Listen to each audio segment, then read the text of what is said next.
Бишкекте эне өз уулун өлтүрүп салды. Бишкек калаасында уулун бычактап өлтүрүүгө шектелген аял кармалды. Бул тууралуу шаардык патруль кызматынын башкармалыгынын басма сөз кызматы билдирди. Маалыматта кечки саат 25 чамасында милиция кызматына чакырык түшкөн. Анда шаардын Караком көчөсүндөгү үйлөрдүн биринде бычактан жаракат алган эркек жатканын кабарлашкан. Милиция барганда үйдө бычактан жаракат алган 41 жаштагы жаранды тез жардам кызматы алып кетип жаткан. Тилекке каршы жаракаты оор болгондуктан ооруканада эсине келбей көз жумган. Ал эми кылмышка шектүүдө элип маркумдун 62 жаштагы энеси кармалды. Окуяга чейин аял уулу экөө ичимдик ичип отурушкан. Кызымтал болуп калганда уулу экөө келише албай калып, уруштан улам уулун бычактап муунтуп салган. Учурда шектүү убактылуу кармоочу жайга киргизилип, тергөө иштери башталды.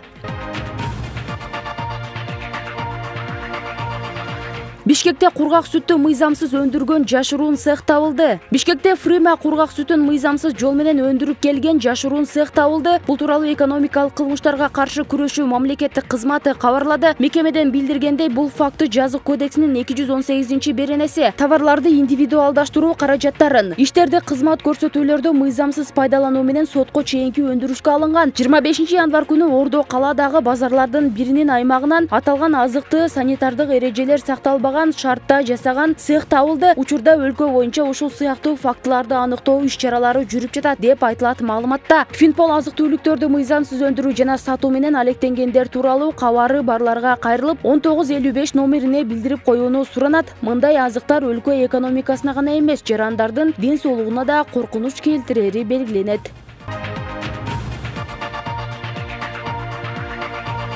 Мончодогу окуяга байланыштуу Алтай Республикасынан жооп келди. Ички иштер министрлиги Орусиянын курамындагы Алтай Республикасынын ички иштер кызматынан Мончодо зордукталган өспүрүмдүн окуясын түшүндүргөн кат келгенин кабарлады. 24 январда кыргыз тилдүү социалдык медиада тараган видео боюнча териштирүү жүрүп, алгач бул окуя Кыргызстанда болду деген түшүндүрмөлөр айтылган. Алтай Республикасынан келген катка ылайык Мончодогу окуя 2020 жылдын 29 июлунда Алтайдын Кош Агач районунда болгон. 2020 жылдын август айынын башында кылмышка шектүү өспүрүмдөр жана зордуктоого учураган бала табылып, Орусия Федерациясынын жаза кодексинин 91-беренесине ылайык шектүүлөр камакка алынган. Алдын ала жүргүзүлгөн тергөөдөн кийин 31 декабрда иш Кош Агач райондук сотуна жиберилген.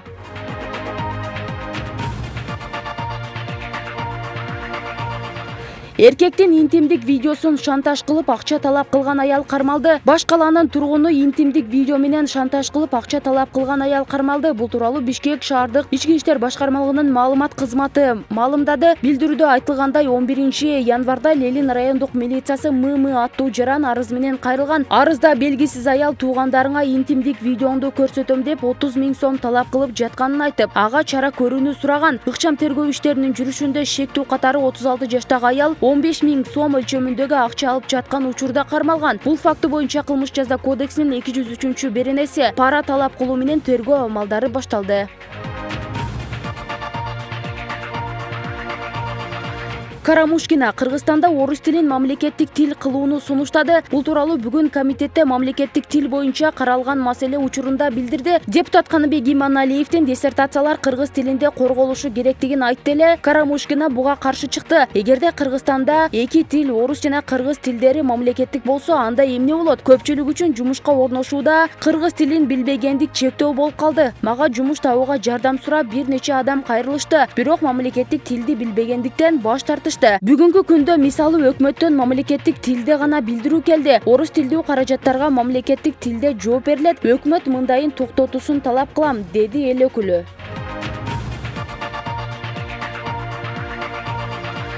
Курсан Асановду кармап кетишти. Ички иштер министрлигинин тергөө кызматы Ички иштер министрлигинин мурунку орун басары Курсан Асановду кармады. Бул тууралуу анын жактоочусу Икрамидин Айткулов жергиликтүү басылмаларга билдирди. Адвокаттын айтымында Асановго имараттарды басып алуу боюнча айып тагылууда. Саясатчынын коргоочусу бул саясий негизде козголгон иш деп ишенет. Курсан Асанов жаңы эле ИИМдин тергөө кызматында сурактан кийин кармалды. Алгач ал күбө катары суралган. Укук коргоо органдары кармоого негиз болгон кылмыштын фабул формуласын көрсөтүшкөн, жөн эле беренени белгилешкен. Ошондой эле алар жабырлануучу ким экенин дагы так көрсөтүшкөн эмес. Менин кардарымдын эч кандай күнөөсү жок, тескерисинче кризис учурунда кырдаалды жөнгө салууга аракет кылды. Ички иштер министрлигинин жетекчилиги октябрь окуялары учурунда качып кеткен, бүт структура моралдык жактан чектелген дейт Айткулов. Адвокат кошумчалагандай, Асанов учурда убактылуу кармоочу жайына алынып кетти.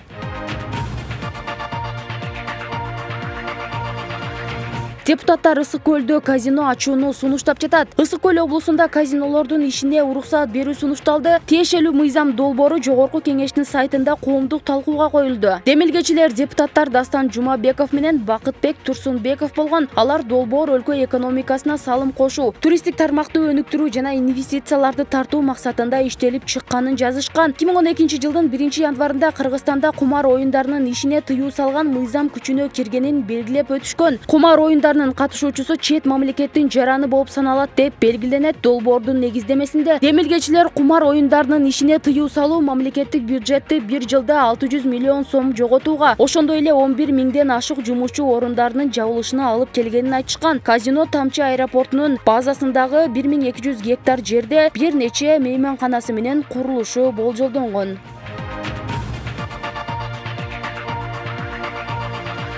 Мирлан Кубатбекович аттуу соц тармактын активдүү колдонуучусу жарандарды митингге чакырууда. Анда ал 27 январ күнү саат 10-до Бишкектеги Ак үйдүн жанына келүүнү сураган. Максаты коомдогу болуп жаткан кырдаалдарга кайдыгер эмес, чет өлкөлөп жүргөн мигранттар үчүн жана чек ара маселесин чечилүүсүн айтып чогулууну сураган. Facebook колдонуучусу митинг ызы чуу жок, провокаторлору жок, тынч гана өтөрүн кошумчалаган.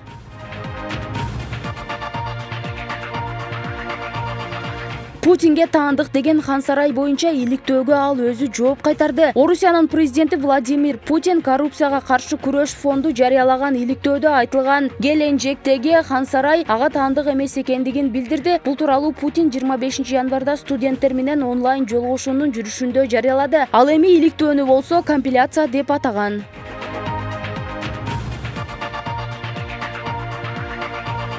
Мончодогу окуяга байланыштуу Алтай Республикасынан жооп келди. Ички иштер министрлиги Орусиянын курамындагы Алтай Республикасынын ички иштер кызматынан Мончодо зордукталган өспүрүмдүн окуясын түшүндүргөн кат келгенин кабарлады. 24 январда кыргыз тилдүү социалдык медиада тараган видео боюнча териштирүү жүрүп, алгач бул окуя Кыргызстанда болду деген түшүндүрмөлөр айтылган. Алтай Республикасынан келген катка ылайык Мончодогу окуя 2020 жылдын 29 июлунда Алтайдын Кош Агач районунда болгон. 2020 жылдын август айынын башында кылмышка шектүү өспүрүмдөр жана зордуктоого учураган бала табылып, Орусия Федерациясынын жаза кодексинин 91 беренесине ылайык шектүүлөр камакка алынган. Алдын ала жүргүзүлгөн тергөөдөн кийин 31 декабрда иш Кош Агач райондук сотуна жиберилген.